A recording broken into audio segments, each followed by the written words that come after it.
En la última década, las democracias del mundo han estado inmersas en un intenso encono en varios ámbitos de la vida pública. Esta polarización ahora se manifiesta de diferentes formas, pero en sustancia parte una vertiente ideológica y política que afecta al sistema electoral. La polarización política, comúnmente identificada por medio de un espectro ideológico izquierda-derecha, posiciona a la ciudadanía frente a temas que generan controversias, tales como la desigualdad económica, las cuestiones bioéticas o la igualdad de derechos para personas de la comunidad LGBTTI. Como nunca antes en la historia, las amenazas a la democracia se han multiplicado en los últimos años.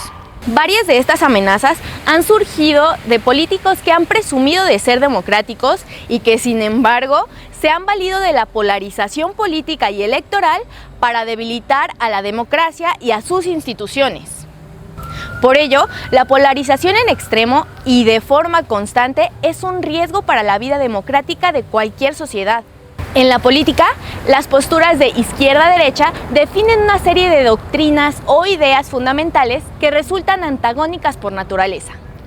En términos generales, la izquierda política es una corriente ideológica que se caracteriza por defender el bienestar colectivo. En cambio, se entiende por derecha política a un conjunto de corrientes o ideologías que tienen como base el bienestar del individuo por encima del colectivo. En este sentido, cuando un gobierno se define de izquierda, hace referencia a actores políticos que buscan, como un objetivo central, reducir las desigualdades económicas y sociales. Por su parte, un gobierno de derecha representa un sistema de ideas y creencias que da primacía a la estabilidad de las relaciones existentes, políticas, económicas y culturales, en vez del cambio social. Por su parte, un gobierno de derecha representa un sistema de ideas y creencias que da primacía a la estabilidad de las relaciones existentes, políticas, económicas y culturales, en vez del cambio social. Por tanto, la variable ideológica izquierda-derecha está correlacionada con las actitudes de la ciudadanía frente a temas controversiales como el aborto, los derechos de las minorías, las políticas de salud pública y los temas de migración, solo por mencionar los más vigentes. En el ámbito electoral, de acuerdo con el politólogo italiano Giovanni Sartori, la dicotomía izquierda-derecha refleja la posición de la ciudadanía en algunas áreas conflictivas, así como los sentimientos, afecciones y emociones de los electores hacia temas políticos de importancia. Como ya se apuntó, los riesgos de que se presente una extrema polarización política electoral es que puede llegar a acabar con la democracia misma.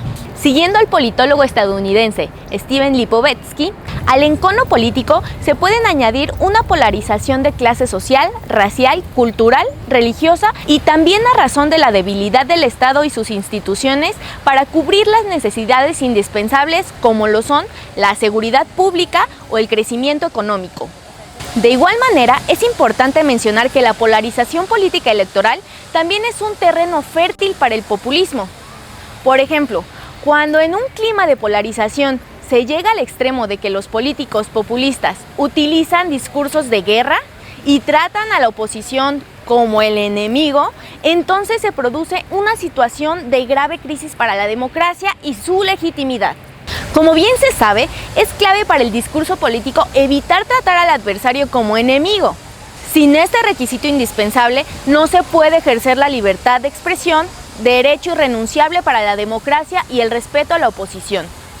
Las razones de la polarización son diversas y dependen del contexto en el que se presentan, pero se han identificado tres causas que la detonan: redes sociales,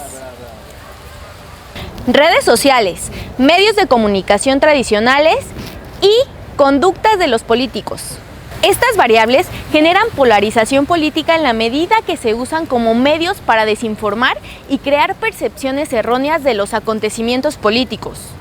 Hoy en día, las innovaciones digitales y su impacto en la política han contribuido a visibilizar la polarización.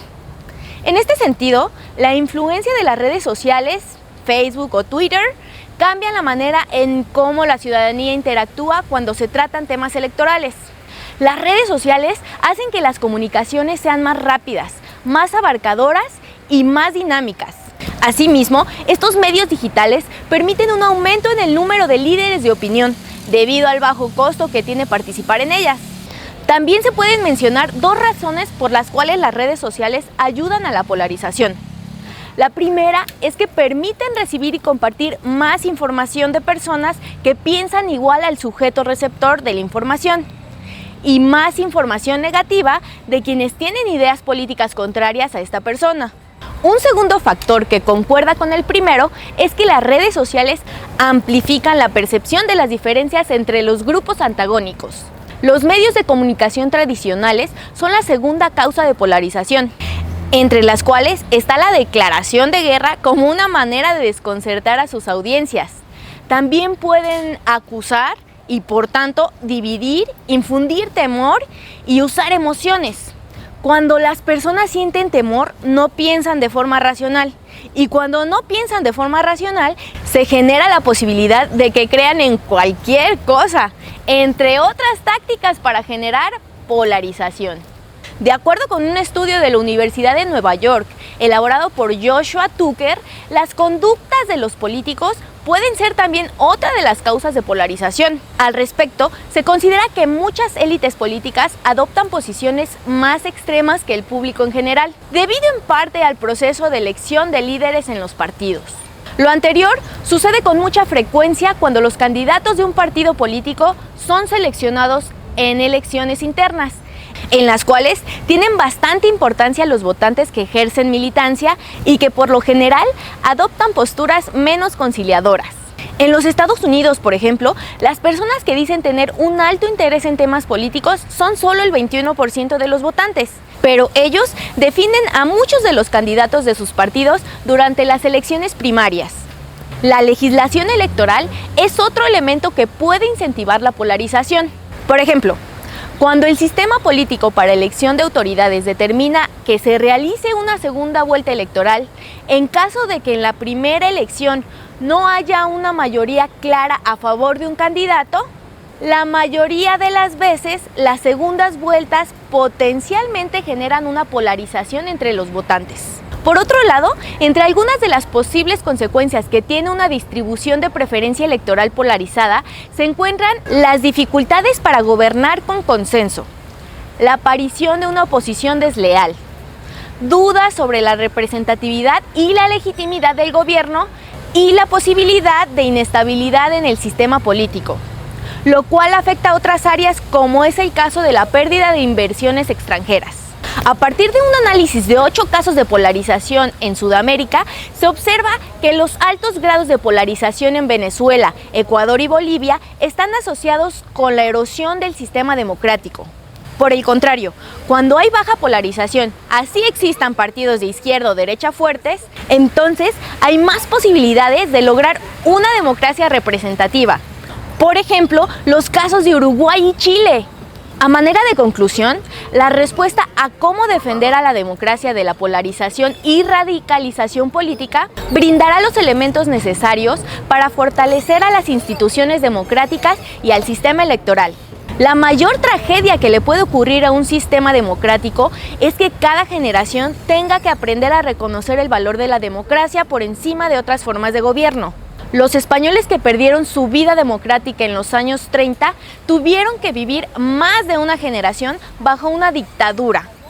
A los chilenos, los uruguayos, los argentinos y los brasileños que perdieron su democracia y vivieron el autoritarismo militar en los años 70 y 80, no es difícil convencerlos del valor de la democracia.